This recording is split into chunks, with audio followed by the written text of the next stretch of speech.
Hello and welcome back to the another episode of the Hindu News Analysis. Well, it is 28th July 2025 today, and in this video we are going to discuss some important articles which are very much relevant for your preparation. But before we'll start our discussion, I would like to take your some time in giving you the brief introduction about this initiative so that if you are new to our channel you will get more connected with us. You know, as I believe that whoever is watching my video right now, his aim is to clear the IAS exam. And you would have very much understood it. To clear the IAS exam, you need to have the broader understanding of your syllabus. And if you would have realized that in your syllabus you have two ways to go. You should have two, you have to cover two wide aspects of your syllabus. The first one is the current affairs, which is very much important for your preparation. Without current affairs, you cannot even crack prelims. Leave the mains aside. And the second one is your static syllabus, and also you should be able to merge the current affairs with the static syllabus. Now what should be your approach in achieving it? You want to be the IAS officer, you want to crack any civil service exam. Now how you can do it? What should be your approach? What you will do? Most of the students, what they do, they will choose some coaching institute which will crack this down for them and which will provide them the best coaching. There are many coaching institutes, but the problem with that is you need a lot of money. You need a lot of money to get admission in any coaching institute. And also the another thing is that the coaching institutes, they don't spoon feed you. They may give the more roadmap, but eventually it is you who has to prepare. And also while taking these coaching classes, you need another important thing which you should have, that is the proper notes, which should be able to connect you with which those notes should be able to connect you with the syllabus, and also they should make you realize that how these topics are important for you. So in nutshell, there are various things to do to clear the exam, but as I told you, it needs a lot of investment. For this, it needs a lot of investment. So what can a student do? For that, we had brought this initiative by the name Target. For those students who are not able to connect to any coaching institute, or you are working, or because of any reason you are not going to any coaching institute, or even you are going to coaching institute and the coaching is not that great. So for those students, we had brought the initiative here by the name Target IAS 2026. Under this initiative, what we do, every day we try to upload two videos, one in the morning session or afternoon session where we will discuss the current affairs, and the second one in the evening session where we will discuss the static syllabus. The aim of this is to clear your current affairs as well as the static syllabus and connect the two. And as you will see, while we are discussing these current affairs, we don't just discuss the articles, we also give you the roadmap, we also give you the idea how these articles are important for your preparation and how the questions can be asked. If you are watching my video, you will see after every article, if it is relevant with your prelims preparation, we will bring up the prelims model questions so that it will give the idea how the questions can be asked, how the examiner can frame the question from these articles. And if it is relevant with your mains preparation, we will give the mains question so that it will give the idea how the questions can be asked with respect to mains and what should be your approach while writing the answers. You will see it while watching my videos. And in the evening session, as I told you, we upload another video where we will discuss your static syllabus.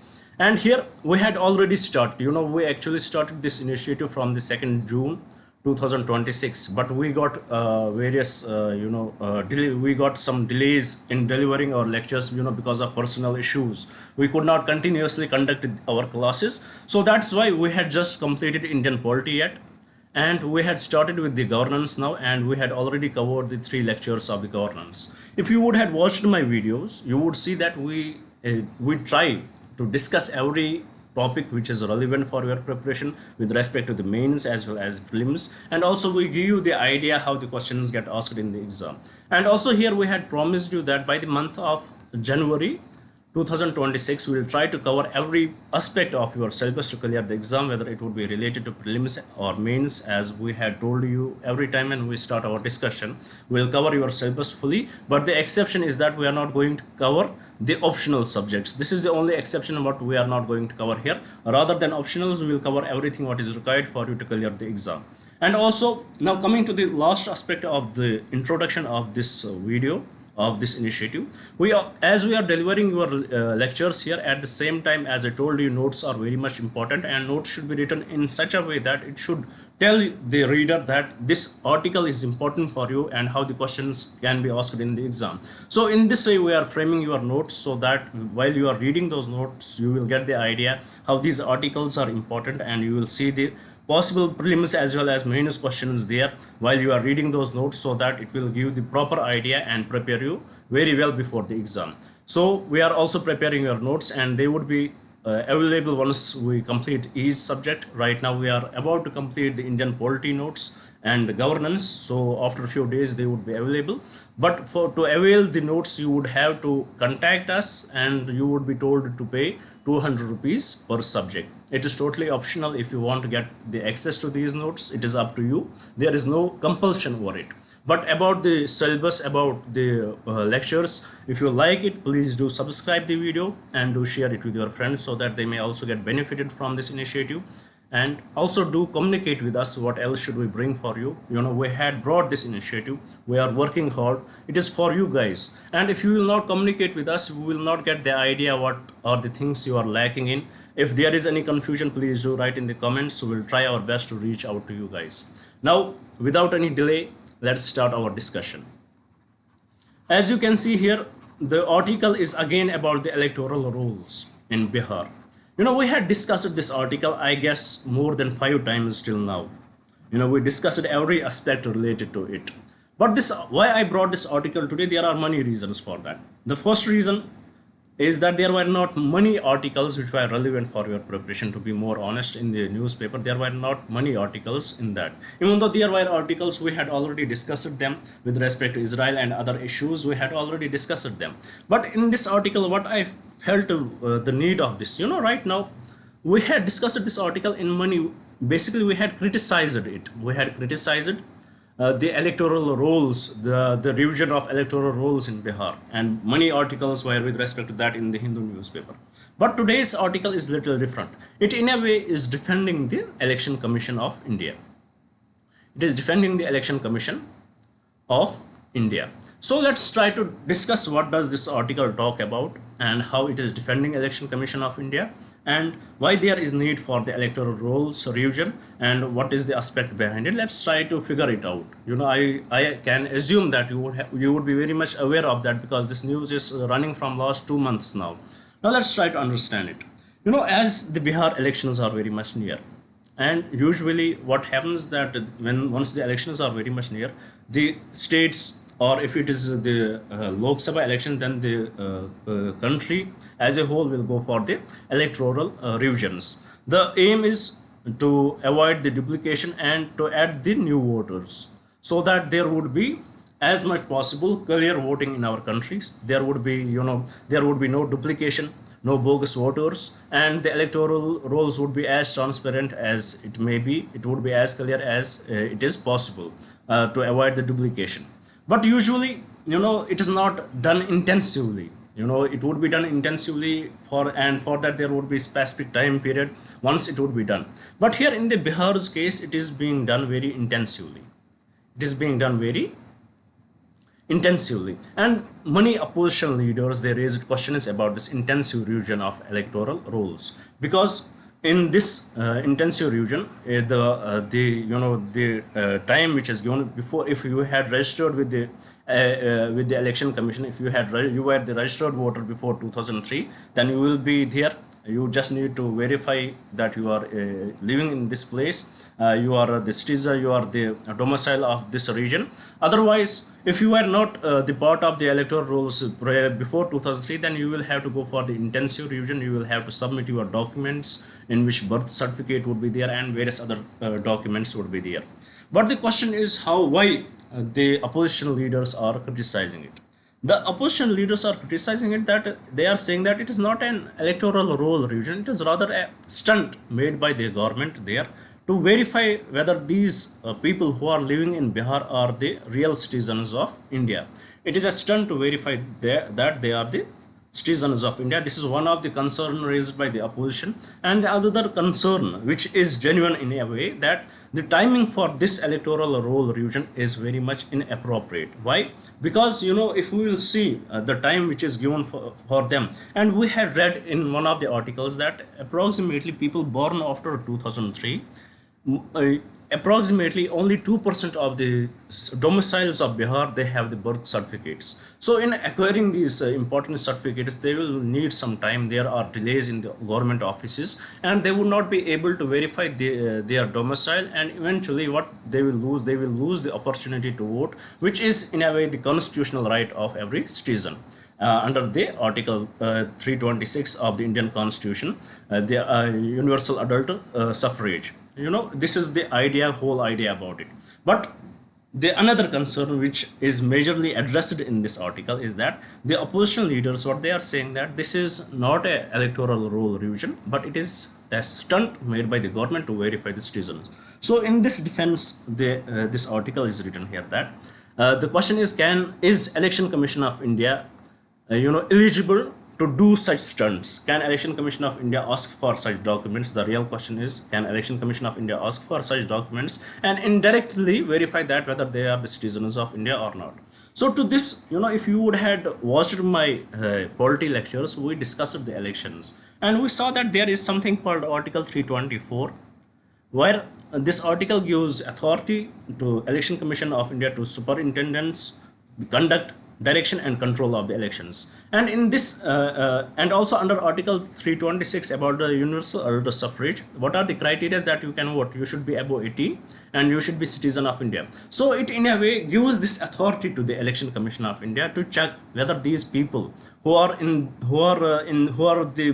living in Bihar right now, whether they are the eligible voters or not. So in this regard, they may ask for the documents, they may ask for various documents, and they will have to check whether they are the real voters under Article 326, whether they are above 18, and whether they are the citizens. So this is very much in domain of the Election Commission of India. This is what this article is highlighting. This is in nutshell this article is highlighting. Yes, it is under the domain of Election Commission of India to conduct the intensive exercise of roll revision, electoral roll revision. There is nothing wrong with it. It is very much mentioned in the Representation of Peoples Act 1950, as well as the Constitution is very much clear about it.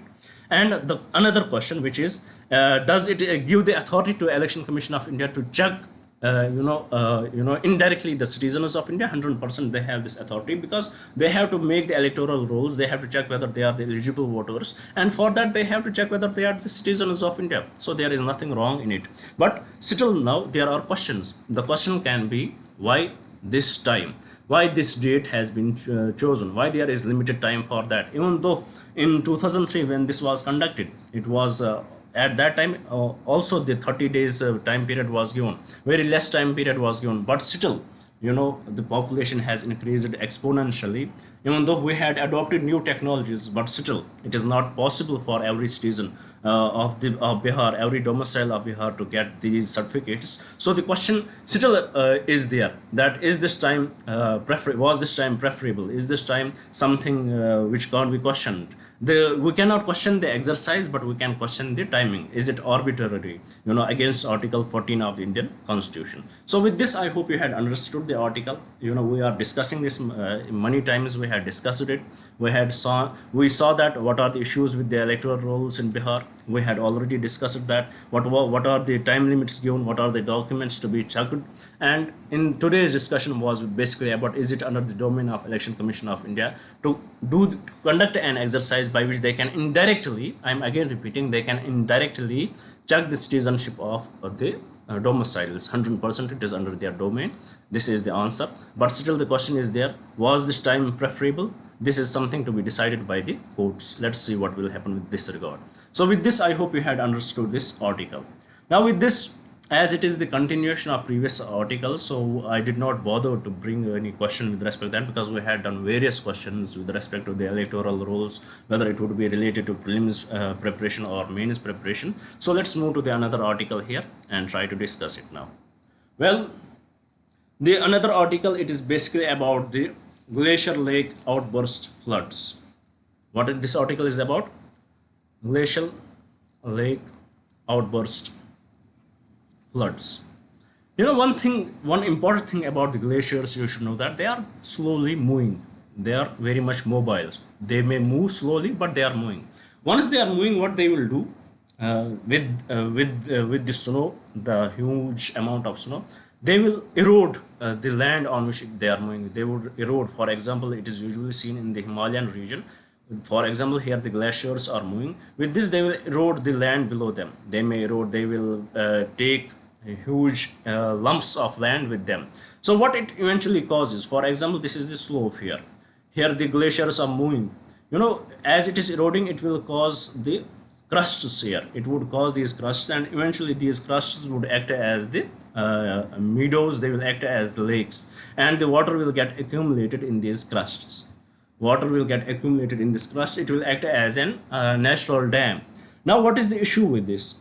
When these glacier lakes, when the glacier is moving, these lakes get formed. They act as the natural dams. But we have to look into this region where these glaciers are available. They are in the Himalayan region, and it is very much prone to the seismic activities, very much prone to seismic activities. And right now we see the impact of the climate change, how the climate change is impacting the global warming, how the glaciers are melting at the very high speed. So these crusts, once created, they have their own limitation, they have their own capacity. But once this water goes beyond the capacity, or this area hits the earthquake, it shakes and it breaks, and it suddenly leads to the floods. It leads to the outburst floods, and it eventually, what it does, it impacts the huge population which are living in the nearby areas, and it leads to the huge disasters. So with respect to this, the article here is talking about how India is trying to approach this issue. So for that, we have to see how the National Disaster Management Authority is dealing with it. They are using the satellite imagery to assess the water levels in these lakes, so that they will get access to it. They will know that there is they will get the idea that water is rising, and they will give alarms to the people who are living nearby, so that they can vacate. And also they had identified certain glacier lakes. They had identified certain lakes which are vulnerable, so that once such activity happens, if such activity happens, they will communicate with the people there, so that they will communicate with the people once they will identify the most vulnerable lakes, and they will take out the people out from them. And also another approach with respect to this is the community participation, that without the participation of the community which is living nearby, we cannot achieve the real time success in it. So their participation is also very much important with this regard. So basically, if we look at the data, how many glacial lakes are there in these Himalayan regions, approximately the data says there are more than 70,000 glacial lakes in India, which can be very much dangerous. And in these 70,000, there are many which are highly vulnerable. So what the National Disaster Management Authority is doing, they are identifying these vulnerable lakes, and they would they will monitor these lakes. And once they will use the sensor system there, so that once the water level certain level, it will give the idea to the people. There would be alarms with respect to that, and it will give the idea to the people that the flood is coming, and they can vacate on time. So this is how the country is doing with respect to glacial lakes. So I hope you had understood it. Various events, we had seen various such disasters because of the glacial lake outbursts, especially in the Sikkim region. For example, in the Lonak Lake, we can cite various examples with respect to that. And with respect to it also, and the reasons why they are triggered, they can be triggered because of the avalanche or the landslides. It is said that 2 by 3 of the glacial lake outbursts are triggered because of the avalanche and the landslides, according to the article. And also by various other activities like the seismic activities, or we can say by the global warming. So with this, I hope you had understood the article here. Now let's see what kind of question can be asked with respect to this article. Let's have an idea about it. Here the question says, with reference to glacial lake outburst floods, consider the following statements. First statement, GLOFs or sudden release of large volumes of water from lake impounded by glaciers, 100% correct. They can be triggered by various factors including the failure of ice or moraine, dams, landslides or seismic activity, 100% correct.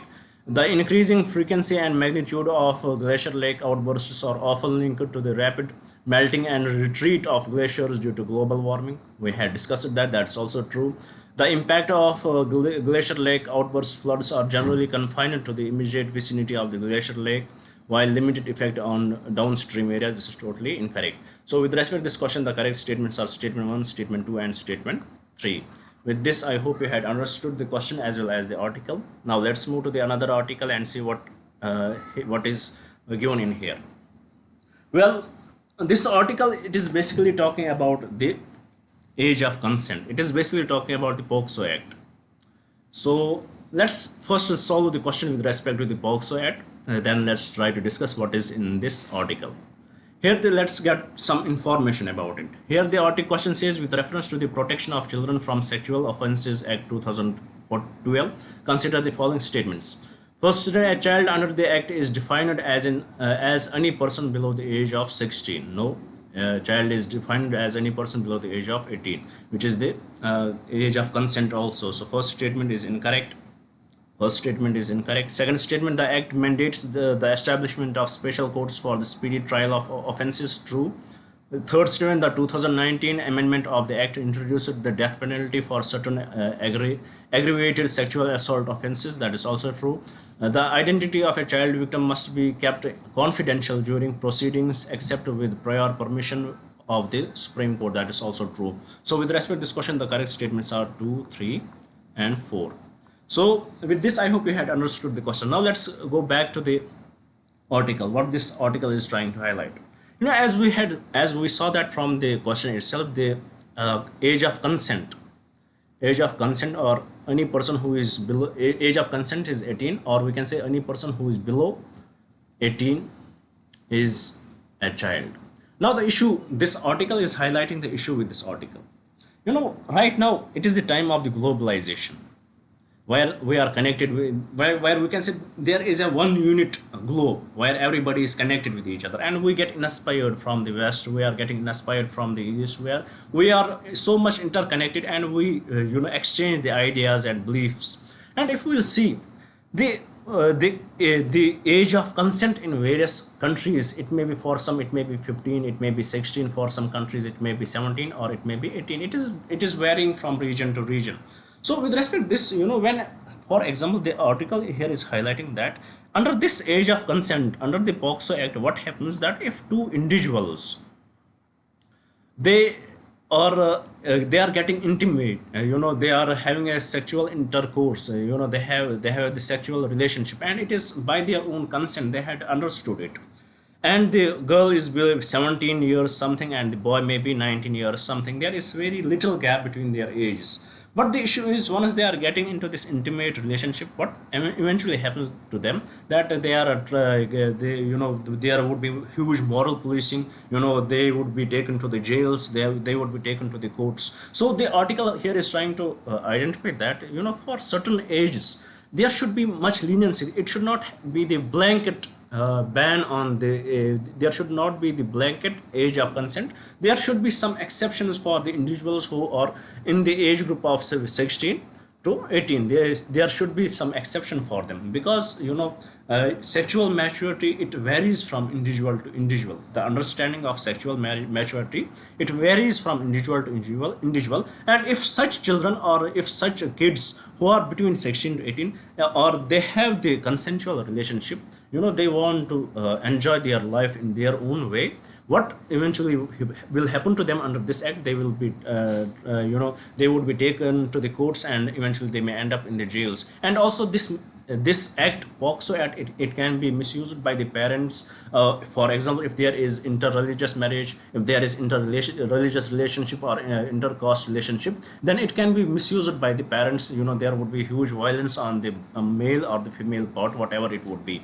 So with this, mostly the males. So with respect to this, the author here is trying to make a point here that there should not be this blanket understanding of the age of consent that it is 18. It should be different. It should be individuals who are between 16 to 18. Their cases should be discussed differently, so that we should get the proper understanding whether it was really their consent.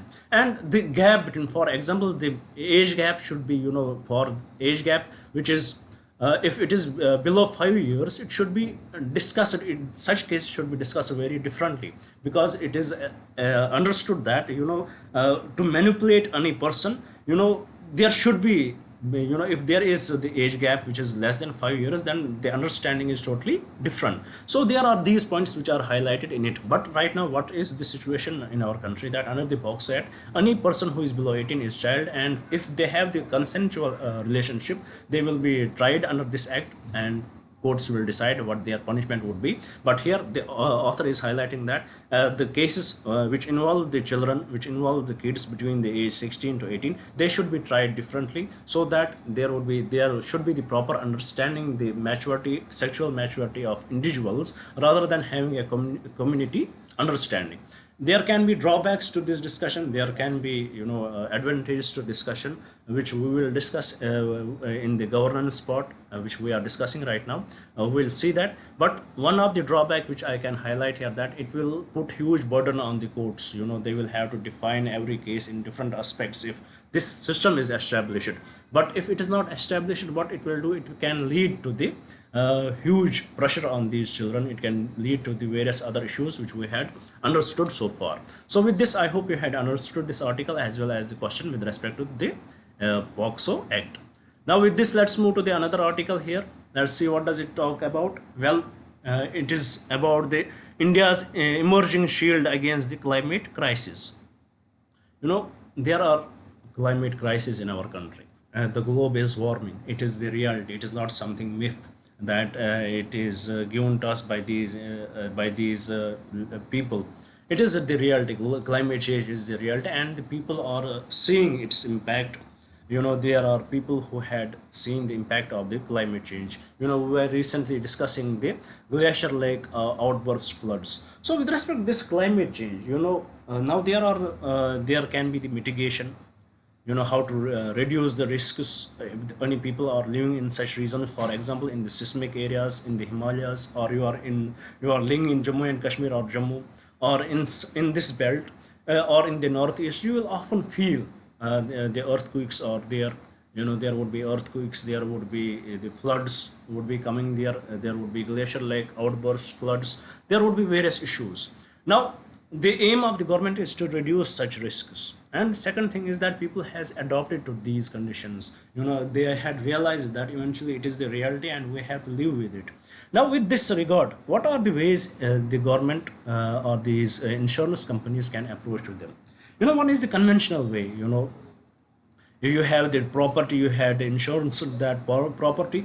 If it gets damaged, then the companies will look it on the individual basis. Then they will give the compensation for that. There would be no prior agreement with respect to that, how much compensation would be given to you, or there would be no damage limit with respect to that, no prior agreement with respect to the damage limit.